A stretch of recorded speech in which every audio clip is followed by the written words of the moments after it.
माया, चलो जल्दी से उठ जाओ, अभी सब काम बाकी है, चलो जल्दी।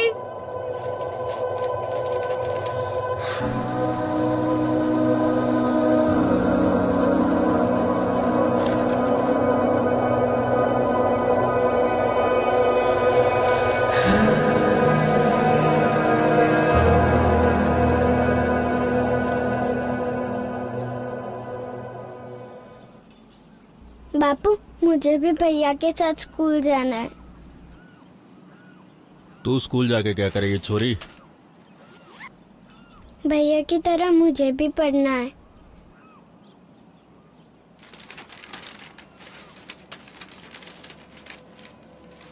तू पढ़ाई लिखाई करके क्या करेगी छोरी? हैं? किशन तो पढ़ लिख के बड़ा आदमी बनेगा, तू तेरे कामों में मन लगा। तेरी माँ ने बताया नहीं? पर बापू, घर का काम तो माँ मुझे सिखा तेरी देगी। माँ को पूछ, वो कभी गई है स्कूल पढ़ने के लिए?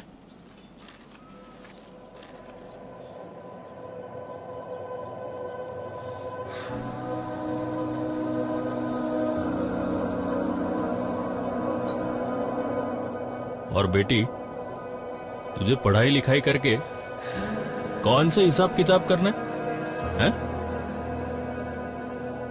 घर के काम में मन लगा, आगे जाके ससुराल में यही सब करना है। हाँ? और हाँ, जिस गली जाना नहीं उस गली का पता क्यों पूछती है?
सुन माँ, मैं मेरे दोस्तों के साथ फिल्म देखने जा रहा हूँ, तो आने में देर हो जाएगी। और हाँ, बापू को मत बताना। ठीक है बेटा।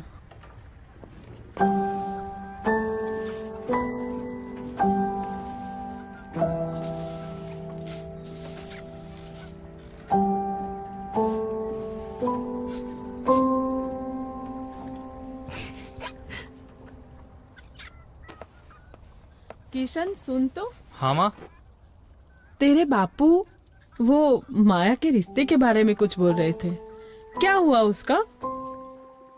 अरे हाँ, वो तो आपको कहना ही भूल गया। बापू बता रहे थे कि माया को देखने के लिए लड़के वाले आने वाले। भैया, अच्छा, मुझे स्कूटर चलाना सिखाओगे? मुझे भी सीखना है। देखा माँ, इसका फिर से शुरू हो गया। कभी कहती है ये सीखना है, वो सीखना है, ये करना है, वो करना है। अब आज बोल रही है कि मुझे स्कूटर चलाना सिखाओ। सुन, अपना ध्यान अपने घर के कामों में रख। वो सब सीखना जरूरी है तुझे, ये सब नहीं।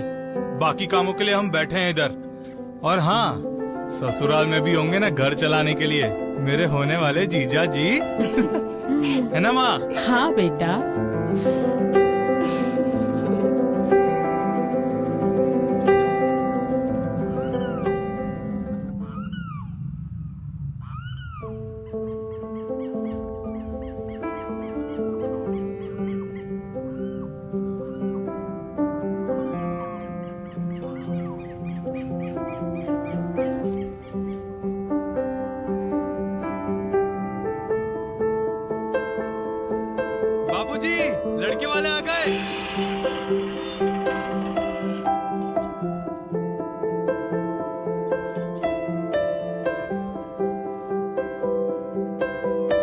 नमस्ते नमस्ते नमस्ते।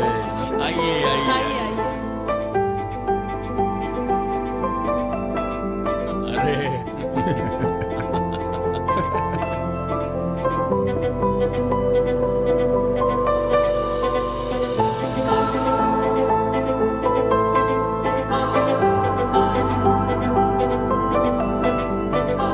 अरे बेटा, ओ नमस्ते। सुखी रहो सुखी रहो। हाँ अंदर। आइए आइए। जी जी। आइए बैठिए बैठिए।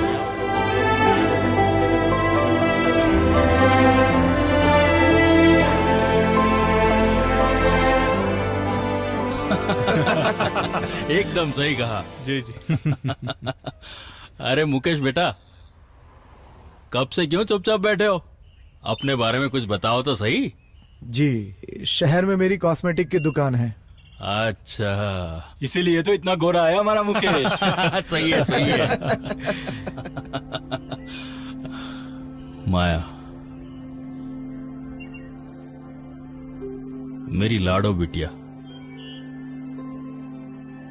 फूलों की तरह पाला है उसे। बचपन से हर एक इच्छा ही पूरी की है उसकी।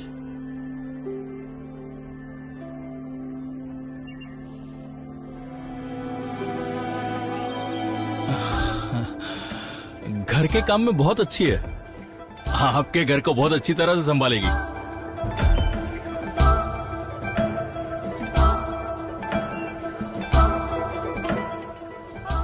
बिल्कुल ऐसे ही होशियार और सुशील बहू चाहिए थी, जो घर को भी संभाले और हमें भी। बिल्कुल। और बाकी सारी जिम्मेदारी संभालने के लिए तुम है ही। है भाई।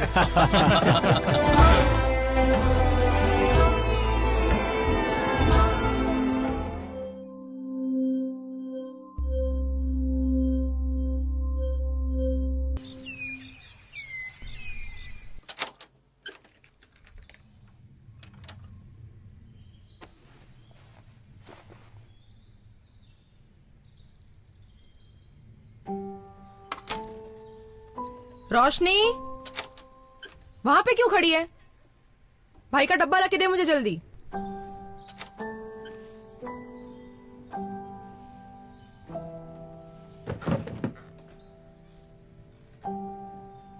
मम्मी मुझे भी भैया के साथ स्कूल जाना है। तू क्या करेगी स्कूल जाके? मैं गई हूं कभी स्कूल? तुझे सिर्फ मुझसे घर के काम सीखने हैं। बताया तो है पता नहीं कितनी बार।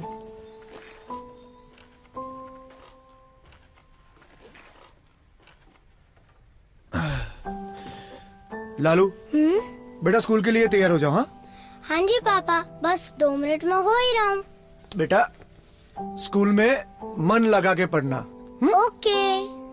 माया, हाँ, मुझे आज आने में थोड़ी देर होगी, लेकिन तुम मेरा पसंदीदा गाजर का हलवा बनाती हो ना, तो शायद मैं घर जल्दी आ जाऊंगा।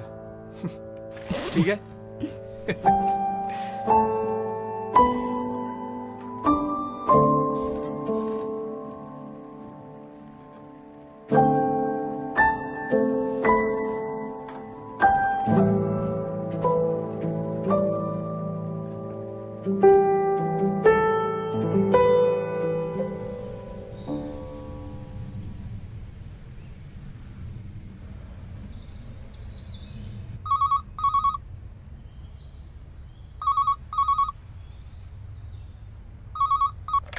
हेलो। हेलो। हाँ जी, हेलो। हाँ जी, बोलिए। मेरी आवाज आ रही है? हाँ, सुनाई दे रही है, बोलिए। हाँ जी, मैं सिटी हॉस्पिटल से बोल रहा हूँ। हेलो। हेलो। मुकेश हाँ, है? बोलिए। मुकेश का एक्सीडेंट हो गया है और वो अब नहीं रहे। हेलो। हेलो।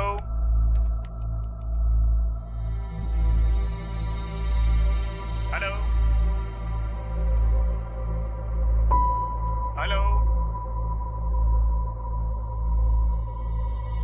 हेलो।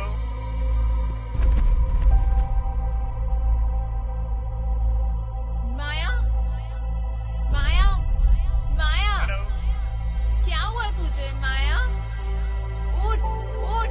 हेलो। क्या हुआ? हेलो। हेलो, हाँ जी, सुन रहे हो? हाँ जी, मुकेश का एक्सीडेंट हो गया है और वो अब नहीं रहे।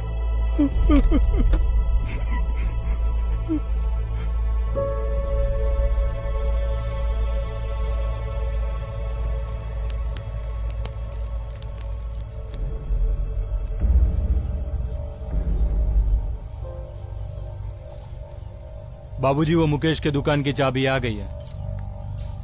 कोई संभालने वाला तो रहा नहीं।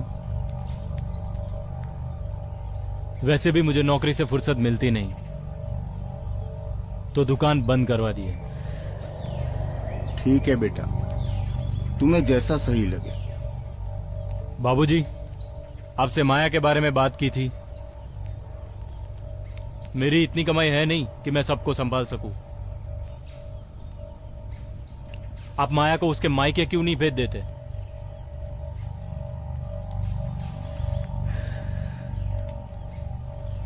ये सब मेरी जिम्मेदारी नहीं है।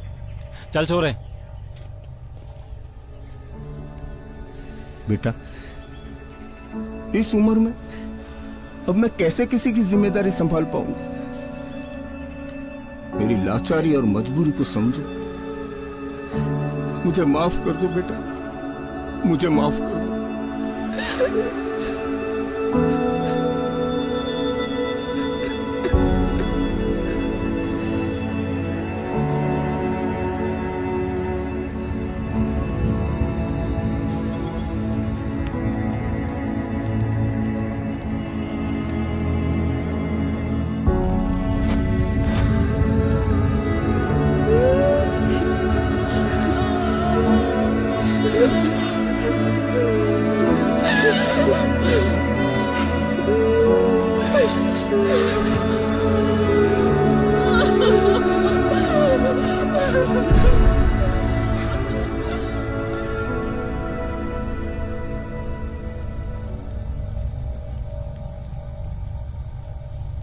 बेटा, अंदर जाओ। ओके, जाओ। चल रोशनी।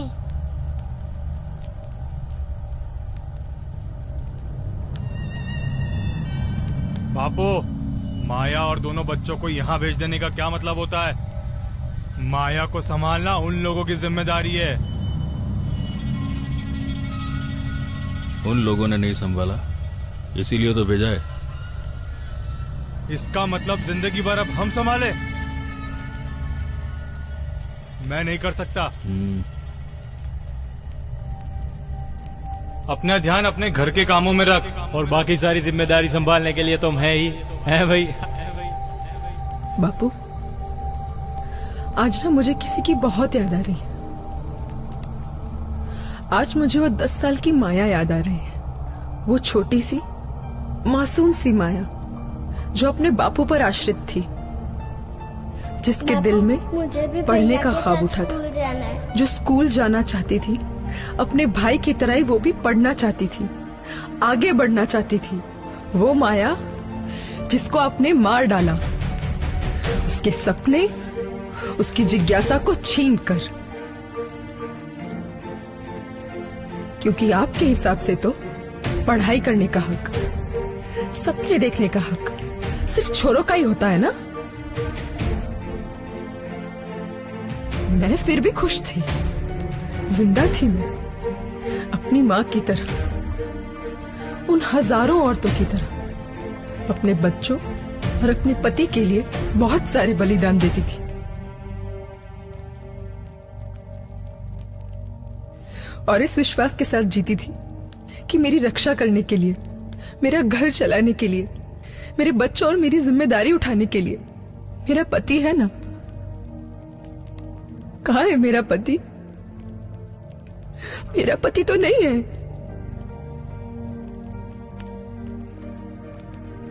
बापू, एक बार और कोशिश करते हैं। मुझे भी पढ़ना है, मुझे स्कूल जाना है।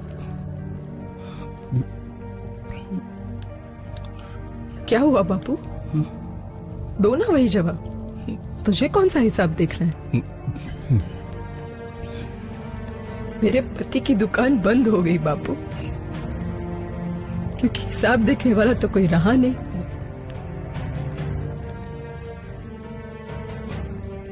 किशन भैया, मुझे स्कूटर चलाना सिखाओगे? मुझे तुम्हारी वो किताब पढ़नी है। मुझे गिनती सिखाओ ना। क्या हुआ किशन? तुम भी बोलो ना कि मुझे तो ससुराल जाना है और वहां तो तुम्हारे जीजाजी होंगे सब कुछ संभालने के लिए। किशन, तुम्हारे जीजाजी नहीं रहे,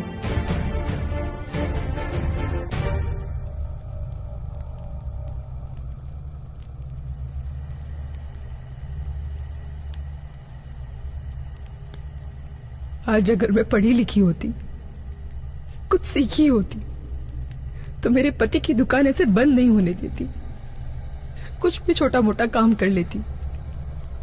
लेकिन इस तरह मुझे अपने और अपने बच्चों के लिए किसी के आगे हाथ नहीं फैलाने पड़ते, किसी पे बोझ नहीं बनती मैं। बापू, आपने तो मेरी हर इच्छा पूरी की थी ना, तो मेरी पढ़ने की इच्छा को पूरा क्यों नहीं किया? क्यों आपको छोरियों को पढ़ाना जरूरी नहीं लगता?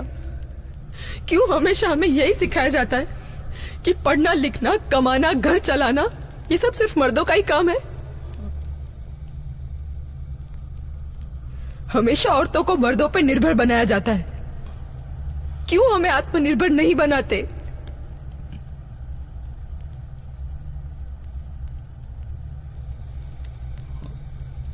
बेटी, शिक्षा पाना हर इंसान का जन्मसिद्ध अधिकार है। आप कौन होते हैं उसे छीनने वाले?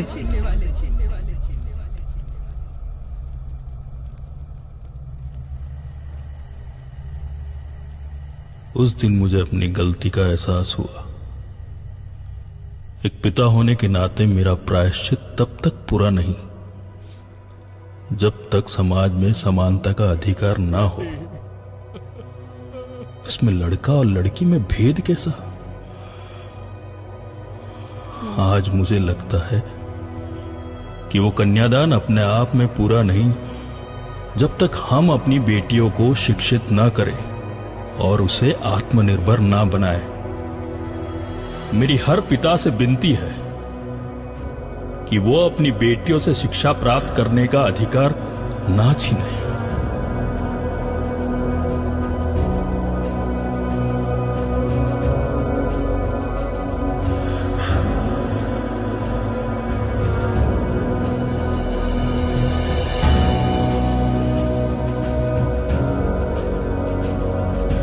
चल रोशनी, जल्दी आ, स्कूल के लिए देर हो रही है। चल जल्दी आ।